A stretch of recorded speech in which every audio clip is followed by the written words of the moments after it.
آل India مجلس اتحاد المسلمین کے صدر و رکن پارلیمنٹ حیدرآباد بیرسٹر اسدالدین اویسی کی ہدایت پر شیخ پیٹ ڈویژن آدتیہ نگر کالونی میں 76 لاکھ روپے سے روڈ اور پائپ لائن کے کاموں کو مکمل کیا گیا۔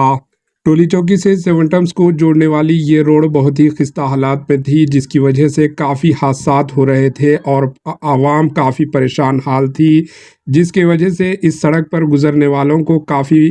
پریشانیوں کا سامنا کرنا پڑ رہا تھا، جس کی بنا پر آج صبح اتوار یعنی 26 مئی 2024 کو شیخ پیٹ کارپوریٹر جناب محمد راشد الدین فراز نے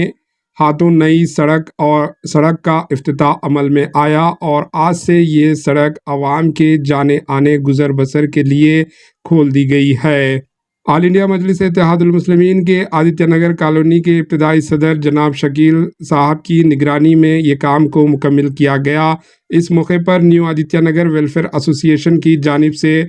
راشد فراز الدین کو گلپوشی کی گئی۔ اس موقع پر نیو آدتیہ نگر ویلفیئر ایسوسی ایشن کے پریزیڈنٹ جناب محمد اقبال، جنرل سیکرٹری صوفیہ حسیب و صدیقی، وائس پریزیڈنٹ عبد المنان و دیگر بھی موجود تھے۔ آئیے دیکھتے ہیں AHN نیوز چینل کے نمائندے یوسف الدین کی یہ رپورٹ۔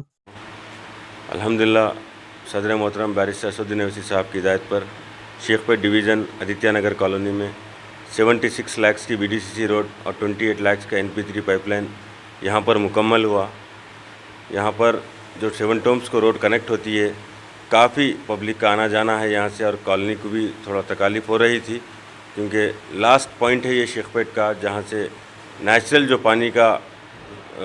بارش کا پانی ہوتا ہے یہاں ہی سے جاتا ہے، تو پائپ لائن بھی ضرورت تھی اور روڈ کی بھی ضرورت تھی۔ الحمدللہ یہ پرسوں مکمل ہو گیا ہے، الحمدللہ اللہ کے فضل سے 1 کروڑ 8 لاکھ کا کام شیخ پیٹ ڈویژن میں آدتیہ نگر کالونی میں پوری یہاں کے ریسیڈنٹ، یہاں کی سوسائٹی، یہاں کی ابتدائی کمیٹی کے ساتھ ہم پورے مل کے الحمدللہ ایک کام کو مکمل انجام دیا۔ السلام علیکم۔ AHN نیوز کو لائک کریں، شیئر کریں اور سبسکرائب کرنا نہ بھولیں۔